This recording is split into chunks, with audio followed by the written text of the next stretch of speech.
always just attack it when defenders are being given like.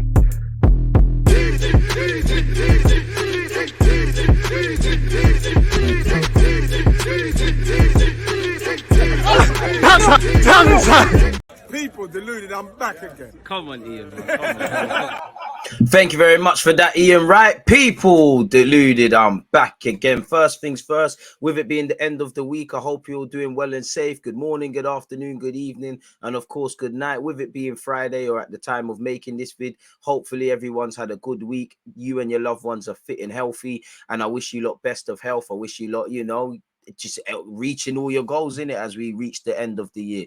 Appreciative for all your support. If you don't know about my content, make sure you're subscribed, or if you're a regular viewer and you ain't hit the sub button, make sure you're doing that. Please do me a favor, hit the like button, comment, subscribe, all of that good stuff when this is premiering. Also your opinions after. You lot have been very good in that regards. Every one of these things helps grow our channel, people, and we'll get a whole 100,000 plus in I don't want to say near future, but we'll keep going in it, people. As usual, one love for you lot tuning in. Appreciative to everyone that's messed with my content, and especially everyone that's going to be at my World Cup watch-alongs, that has been at my watch-alongs and was obviously here as we watched Arsenal win 3-0 against Lyon in mid-pre-season of sorts, people. The penalty shootout was crazy. Shout out to Carl Hine. Let's get into it, people. We've been, once again, Sane links, Mudryk links, Ndicka links. We've been linked with a Denmark keeper who's 17 years of age. I'm all for bringing in emerging talents, know nothing about him, but enough waffling and enough rambling. Let's start with things, people. Where's the first one? Now, again, when you look at this report, people, we've been linked with a left-sided centre-back. We all probably would like a defender to arrive at the club because, as I keep saying, Ben White's doing well at right-back, can play centre-half. Gabriel and Saliba have a great partnership going on. Tomiyasu's a full-back. Well, he can play all across the back three. If something happens to one of these players or two of the three, we're in trouble. No disrespect to Holding, but there's quite a drop-off. And one does wonder, had we signed Lisandro Martinez, he might very well have played left-back. But when we had to have been scouting him, the majority of his games had to be at centre-half. Obviously, I would just like a centre-half. Specifically, if you could get a left-sided centre-half, then why not? We've been linked with Ivan Ndicka for a couple of years now. You know, he's kind of young, early 20s, French, left-hand side. There's resale value. I wouldn't quite say emerging talent, but, respectfully, if he was the finished article, he wouldn't be at Frankfurt still, would he? So that's the sort of mantra we're going for. Arsenal have agreed to sign phenomenal defender for nothing next summer. So that's a free transfer. If him and Tellerman's can arrive on a free, why not, people? You're going to have to give them decent signing on fees, etc. An Italian publication speaking on a player who's French playing in Germany about moving to an English club. Again, football's universal, but I always try and look at the primary source of these rumors, and anything that links us or our players, got us with signing players from Italy or bringing or selling players to Italian clubs. I look at it with a pinch of salt. Locatelli, Vlahovic, Torreira saga, milinkovic-savic, Arthur Melo loan. There's probably more so than not. So it is what it is. He has been linked with Roma because Smalling has been linked with moving from Roma to either Juventus or Inter Milan. So maybe there's a merry-go-round. Clearly, there must be some level of interest in Arsenal. Arsenal have probably scouted him, but if that correlates to bringing him in, seeing how he ties into the short, medium, and long term with what we're doing at the football club is a completely different thing. This report has claimed Roma are keen on signing in, people. He's told Frankfurt he won't be signing a new deal and could leave on a cheap deal in January or could leave for free in the summer, people. Roma won't be signing either Ndicka due to Arsenal. This report claims the Gunners have already reached an agreement to sign Ndicka in the summer for nothing. The Gunners have been tracking a number of players ahead of the January window, but a defender wasn't to be high on their list. And we did hear initially, before Jesus, etc., centre mid, right wing, and we were looking at a centre back. Potentially, had we have got, not necessarily the player, but had we have got Danilo or Douglas Luiz and or Rafinha, Pedro Neto, just being a centre mid and a winger, maybe our priorities would shift in this summer. Maybe we'd be a bit more focused potentially on bringing a striker, regardless of what Jesus is doing. Cedric wants to leave. Could we look at an area at right back? And obviously centre half, we would like one for the squad. I do believe many fans and Mikel Arteta should. Apparently Newcastle also interested again. Who knows in it really, and who really knows really if this is true, people. Once again, this primary article has basically kind of ruled out Roma, which you can't. Apparently, certainly the emerging French central defender has already reached an agreement with Arsenal for June, and this means that Ndicka will hardly wear the Roma shirt next summer. season, better yet. So we'll have to see what's going on in that regards, to be brutally honest. Juventus looking to do mega money swap deal involving 2 Arsenal targets. What does this say, people? And Arsenal have been linked with Tammy Abraham, Vlahovic, Cody Gakpo, Jonathan David, players we've all been linked with before. Vlahovic probably to do with Juventus's stuff going on, people. Juventus are allegedly looking to swap Vlahovic for Joao Felix. I'm not too sure if, well, you know, they're on big money cash laundering things. Vlahovic would have a good home at Atletico Madrid, but I'm not too sure he wants to give up on his Juventus time and time in Italy already. Joao Felix, Juventus is a massive club. I'm sure they would, you know, he'd do a lot better than he's currently doing at Atletico, people. We all know Felix has a desire to move. I think this is a case of getting 2 and 2 and getting $1 million, if I'm completely honest. The man himself has said, I'm not going to speak about Atletico Madrid and my future in this moment. I'll speak about that after the World Cup. Check out my transfer list playlist, people, because we've done a bag of videos and we've been tracking Joao Felix, Mudryk, etc. That's on my YouTube playlist. I'm 100% focused on the World Cup. I represent my country here, and that's fair. You know, your job is to be the best Joao Felix you can be for Portugal. Try and win a World Cup. Try and go as far as you can, and leave your agent, George Mendes, to get things sorted. And he's going to have his work cut out, really. He's going to have to find you and Cristiano Ronaldo new clubs. Easier said than done, but that's why he's one of the best in the business. So we'll have to see what is exactly happening. Apparently, Aston Villa surprisingly ahead of Arsenal, PSG in race as George Mendes welcomes move. Maybe you get more money. Aston Villa are in a strong position to complete the sensational signing of Atletico Madrid forward Joao Felix, according to reports in Spain. As you know, there are a host of top clubs monitoring the player's situation. Manchester United, Newcastle United, Chelsea, Paris Saint-Germain, Bayern Munich, and saving the best till last, Arsenal. Competition is fierce. Aston Villa fancy their chances, people. And again, they're going to want 80 to 100 million euros for him, or probably 100 million. And Aston Villa are going to have to give him a fat contract, you know, a good project. He's got Unai Emery there, and he could be the guy in it, really. They could sell him the carrot of where Jack Grealish is left. You can pick up, really, get your love here, show everyone how good you are, and then we'll move you on, make a tidy profit, and you can go to a bigger club. We'll have to see, people. Aston Villa have been linked with him for a minute, if I'm honest with you, people. We'll have to see. Apparently, George Mendes, who also represents Cristiano Ronaldo, welcomes the idea of the 20-year-old joining the Villains after the World Cup, people. Is that on loan, or what is that? Atletico are apparently willing to let him leave on loan in January with an obligation to buy at the end of the season. As we know, they rejected, some say 80 million, some say 100 million euro bid from Bayern Munich last summer. So we'll have to see. Despite interest from Arsenal and PSG, Felix is close to joining Aston Villa, who are 12th in the Premier League, allegedly. Newcastle are also in the running, but a move to Old Trafford is the player's preference. Obviously, he's got Deluded there. He's got Bruno Fernandes there. I know Ronaldo's been very critical of Manchester United, but generally could only have good things to say about the club that, you know, kind of nurtured him. One love to sporting and them things there. So I'm not too sure. We're going to have to see against Morocco, really and truly, if I'm completely honest with you. What exactly is happening? Are they sure that's on Friday? I don't think that World Cup's on Friday. That game's on Friday. I'm pretty sure it's Croatia, Brazil today, and then obviously Holland versus Netherlands, better yet, versus Argentina. Yeah, that is tomorrow, because I'm doing a watch along for that for England, France, and Morocco, Portugal. 250 for Morocco, Portugal, 650 for England, France. So yeah, bit of a typo there, but yeah, that's what they're saying, in it, really. Again, Arsenal, Aston Villa discover colossal price tag for World Cup star as his favoured destination emerges, people. Once again, this is probably just going to correlate things. We know he's unhappy. We know between the summer of 2023 and January, which is upon us, he wants to keep it moving. Man United are prioritising a move for PSV and Netherlands star Cody Gakpo. As such, it's unlikely they'll spend big to sign Felix in 2023 too. Arsenal got involved in the chase for Felix on Wednesday, according to Football.London. The injury to Jesus has resulted in Arsenal Chiefs setting their sights on Felix. Apparently, Paul Brown, a journalist, has previously claimed Arsenal to be long-term fans of the 23-year-old. This suggests they have deep knowledge of his playing style and how to get the best out of him. We'll have to see, but everybody's involved. And again, Marsa, who I don't know if they're credible, Villa are well placed to land Felix before he goes to either Arsenal or Manchester United, people. Again, Atletico are claiming, or better yet, claiming to be warming to his potential sell, and they've set an exit fee of 86 million, correlates to 100 million euros. This means they'll probably take a financial hit. Arsenal Villa must break transfer records to sell Joao Felix. So are Arsenal able to do that in January without necessarily 100% being assured that we're going to have Champions League football and the money that follows? I'm not too sure. I'm not a finance man. Anything can happen, but who knows, man, really and truly. Things, the dream is free, the hustle is sold separately. Once again, this says Felix wants to move to Manchester United, people, and I'm sure every one of these clubs he's been linked with would be happy to welcome him. Pardon me, once again, Dean Jones has said he's a really interesting profile player for Mikel Arteta. Scrolling, he said, better yet, Joao Felix is a special talent, but we know his situation with Atletico has not been easy, said Fabrizio Romano. He had a good relationship with the club and the fans, but there are tensions with Simeone. This is why he's now open to leaving Atletico Madrid in 2023. We'll see if it's in January or in the summer. It's not true that Felix is asked to leave, but he is open to a move.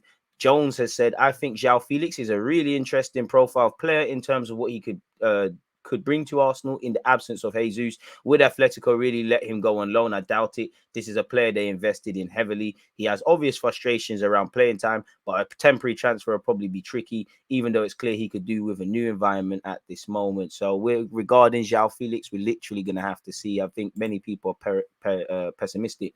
Apparently, Shakhtar, the next director of football, said Mudryk is a great talent. There have been no contact with any clubs yet. If someone wants him, they'll have to pay a lot of money. Mudryk is our present. So again, they want to sell him to the highest bidder and for decent fees. Big up Saka for meeting Beckham. Shout out Gabriel doing what he's doing in Dubai. Big up for everybody in Dubai as well. So we're going to have to see further confirmation, allegedly, of us reaching agreement for either Ndicka, people. But carrying on this, people, Arsenal may make Mudryk top target. That's a bit different from what we've seen, people. So let's see what this article is saying.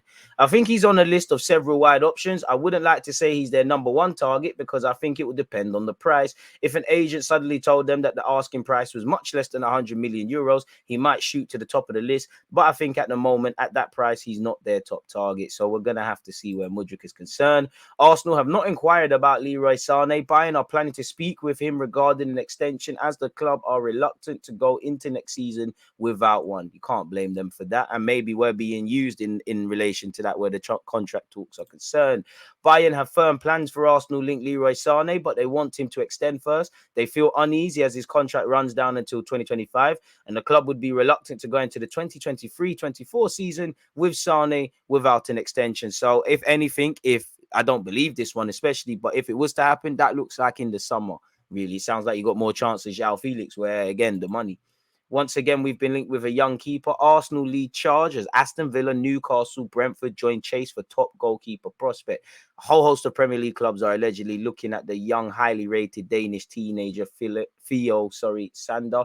Apparently, he's caught the eye of a number of clubs, people, as he's impressed for AAB and Denmark at various youth levels. He's 17 years of age. He's earning a promising reputation for himself. And last year, allegedly, he went on trial with Juventus. He made his first team debut in August of this year. He's 6'4". I mean, if he's got the potential, bring him close. But then you've got his fellow Denmark lad in Thomas Frank at Brentford, and Brentford have a good reputation. You'd imagine at 17 years of age, with Aaron Ramsdale there and us just signing Matt Turner, his immediate path to the first team might be blocked. If he's got potential, bring him in it.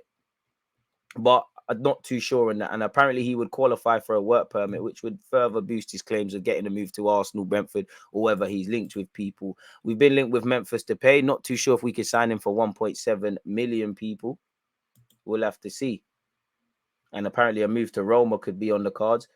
Apparently he's available for 1.7 million. Now, that's not the true cost when you factor in signing on fee and probably his wages, but you could do a lot worse, really and truly. And he might have that burning desire to prove a success in the Premier League because it didn't work. Jude Bellingham looks to be going Liverpool in it, but Arsenal are underdogs to beat Liverpool and Real Madrid. I mean, Dylan Walsh, you have to respect if he's trying to pay his bills with this article. No chance of Jude Bellingham at 100 million, and especially 150 million euros, 130 there. Credit, best of luck to you at Liverpool. I'd love to be wrong, but again, we need a centre mid. He fits the profile at Arsenal for many reasons, and his reputation is only going to get better every day he kicks a ball for either Dortmund, Liverpool if he goes there, which it looks like such, or England, which he's one of the stars really, as I believe Harry Maguire is at this moment. Whether he's able to do that against France is another thing. You have to get these dons before they go to Dortmund, and really when they're at Birmingham in this current day, unless you're going to put the money down, people, because he would firmly just be a dream signing.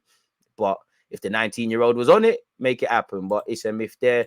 Arsenal facing fight to keep Mertesacker, people, as German national team want him as sporting director. I want to keep our head of youth development, but you can't begrudge someone for elevating. And, you know, way before he came to know what Arsenal was or support Arsenal or whatever, he was born in Germany. He's won the World Cup. There's no bigger honor than representing your country in some capacity. So you couldn't begrudge him for taking that role if that is what he wants to do, people. So it is what it is there. I'm sure you've all seen, completely off topic, people are going to look at Mikel Arteta's press conference, but Ben White apparently had a bust up allegedly with an assistant coach for England. Now, I don't know Ben White for anyone. This could have happened. I can't vouch for people in this life, even people you know, rather you don't know. But I strongly disagree with this, really, because I just don't think Ben White did so, but I don't know. But allegedly, that's why he's been sent home. But why would they say personal reasons, and why wouldn't he join up with the Arsenal squad in Dubai immediately? If unfortunately, you know, I hope it's this, because this is better than, unfortunately, you know, when you hear personal reasons, I don't even want to speculate. You lot are smart enough. That's why you're locked in for what that could be. So in a nice way, I prefer it to be this than some sort of tragedy in his personal life. But this could just, I'm giving Ben White the benefit of the doubt. I don't trust the papers. If they're right, then fair play, they're right. But who knows? He left the England squad earlier in the World Cup with personal reasons cited, people. Allegedly, he's had a bust up with Steve Holland that led to his exit, people, and he hasn't played a single moment. Apparently, you know, that's what he said, really. And apparently he struggled to bond with the rest of the squad. I mean, he doesn't have any bonding problems at Arsenal and with the English players, the Smith Rowes, the Rob Holdings, the Bukayo Sakas, the Ramsdales. And if I'm missing anyone else out, I'm not too sure about that. Obviously, it's easy to say that because Ben White doesn't appear like the conventional sort of football-loving footballer. But fair enough, people. Apparently, he had a clash with Holland for not being able to recite his personal stats and key information regarding England's opponents, Wales, Iran, and the US. The report claims White turned up to a team meeting prior to the second group stage game without knowing the requisite information, and he and Holland exchanged words in front of the rest of the squad. So if that happened, that's probably why he got clipped, and that's why he's not expected back. And that might, obviously, if the longer Southgate stays in his job, that might further rule out, you know, you being involved. But then again, Sterling had a fight with Joe Gomez and he got brought back, so you never know, people. But I'm giving him the benefit of the doubt. And again, as you can see it here, it's very easy because they've quoted how he doesn't watch football, didn't really watch football, just played it. It's no different from Laporte saying that. He came out with similar comments, really. And with the modern day footballers having to live, breathe, and whatever football every second, you know, can't begrudge them for wanting to switch off and whatnot. Ryan Taylor said no change on White. Left England's World Cup camp in Qatar due to personal reasons. No confirmation as of yet when he'll return to training with Arsenal. And I think if it is for personal reasons, which, like I said, in a nice way, I'd rather it be this than personal tragedy, then people owe him, these scumbag journalists, if that's true, owe him a fat apology, really and truly. Paul Merson on Eddie Nketiah said Eddie can't keep it up in the absence of Jesus. No, that would definitely in the absence of Jesus, in them brackets there, isn't it? No disrespect to the kid, of young man, better yet. Of course he can't. It's too much to ask. He's brilliant to come on as a sub, but they've got to go and get a focal point. I'd somewhat agree, really, because even if Eddie gives his best, is it enough, really, respectfully to him? But we're all backing him. Arsenal have to get Gakpo. They've got to get someone. If Jesus is out for 3 months, they will be out of the top four, let alone Premier League title race. Doesn't matter if he costs 100 million. This is the first time since 2004 they've had a serious chance of winning the title. Can we just focus on top four? But I love it. I love the optimism. Finally, people, some key points from Mikel Arteta's press conference. Jesus doesn't have a timescale just yet, which could be good or bad, depending on how you look at it. Arsenal are looking to be active in the January market. Smith Rowe is very close to first team football. Martinelli could play as a striker. So a lot of that, well, the last bullet point isn't anything we don't know, but seeing specifically what Arteta said, big up to the boys for winning 3-0 and the penalty shootout. I'm going to skip out, you know, what it means to be in Dubai and all of those things. Shout all the Arsenal Highlanders that got opportunities. Miles Lewis-Skelly, Ethan, Charles, Nathan, Tyler, Lino, Waters, and the rest of them, Catalan, Serjan. Got to work on penalties, a couple of you, but it's all right. On Jesus, no, we know that he needed some intervention in the knee. We'll have to take it day by day, week by week, and see where it takes us. On Martinelli potentially playing through the middle. We'll look at the squad and we'll consider every option. Obviously, with the players that we have available, there are things that we can try if we have to do so, if we need to do so, better yet. On Jesus' injury affecting potential transfer thingies, what it affects is who we are as a team because he gives us so much. So what can we do after that? When we know the timescale of recovery, then we can have him back. We'll look at the options and try to make the right decision. On Smith Rowe, with Emil, he has returned to training and he's in that process after we rehab, after a period where he had some real discomfort. So we are giving him time. He's getting closer and closer. So hopefully in the next few weeks, we'll be able to see him. So again, Smith Rowe, if he was fit, you'd imagine an option is Martinelli up front, Smith Rowe off that left-hand side. But we've got to take our time with Smith Rowe, just like Jesus. So those are two players. Yes, Smith Rowe hasn't been involved in the season per se, but those are two players that could help us. And we've got a massive couple of months upon us. You know, just in January / maybe even February, we've got the North London derby, Manchester United, an informed Newcastle, West Ham, and Brighton away to go with an Oxford in the FA Cup, which is going to take minutes out the legs physically. And when you have less players available, it demands a lot more on your squad. This is why football is a squad game, people. So it is what it is. Again, I'm not going to focus on warm weather conditions. Obviously, we need to adapt. On current squad depth, I feel like my squad is really good. Unfortunately, we've had injuries and we'll try to see what we can do to be strong. We have players. We have a lot of accompanying players. The question is, do we have the players that can give us the performances and the consistency that we need to maintain and improve from where we are? Yes and no. I think we need a couple of players that can push. Like I said, respectfully to Eddie, I think he could do a job. I think he'll do quite well, but in a real way, his best might not be nowhere near Jesus's. And if Eddie is playing as good as he can, and as again, positive and fair criticism where need be, but if he's given everything he has and it's still not enough, again, not to say the blame game, but you can't really demand more of the player. He's not in charge of picking the technical staff. He's not in charge of the planning in August. So I do think the question is that we could do with a couple of players. Obviously, injuries can happen at any moment. God forbid if anything happens to the informed Saliba at this moment, Bukayo Saka, Martinelli, touch wood, etc. and problems. We all know, we always say as Arsenal fans, we're a Partey injury away from things collapsing. Granit Xhaka is quite durable, but even if something happens with him, and again, injuries are not foreign to football. They're not foreign to the manager. They're not foreign to the technical director, Edu. They're not foreign to fans. You know, injuries to footballers can happen at any time. Injuries to footballers are what cutting your hand is to a chef. It comes with the territory. So, yeah, people, on whether the second half of the Premier League season will be more difficult after the World Cup, of course, you know, form kind of goes out the window because we haven't been playing. Obviously, the dynamics are changing. Some players are available, some aren't. Other clubs are getting some players back, like Reece James is fit. You know, again, less players to pick from, the more physically you're demanding. It's not just going to be a thing of Arsenal winning every game, really and truly. Like we've only dropped... we've lost one game. I don't even know. We've only lost one game. How many have we drawn? I don't know, but we've dropped minimal points. It's not going to be like that to the end of the season. I'd love it to be. But anyways, he said, I don't know. It's a new experience for everyone. We have tried to prepare in the best way possible. It's very important for us to have this camp. And it is very important as well to get the players back who have participated in the World Cup in the best possible way as quickly as possible. And Tomiyasu and Partey were at the game, allegedly, and they're in Dubai, as is Matt Turner. Granit Xhaka has signalled his intent to obviously return. In a cynical way, if you don't support England, you're probably hoping tomorrow when England play France, that's the end of England's road, so you can get Bukayo Saka and Ramsdale back. Obviously, we hope Ben White can get over his personal problems, you know, in the right way, and he comes back stronger eventually. And then, yeah, you know, and again, even with Zinchenko, where's Zinchenko? He's not seen in the training pictures. He weren't on the bench yesterday. I don't want to speculate, but, you know, kind of want to keep everyone wrapped in cotton wool, definitely because we're a couple of weeks away from Boxing Day.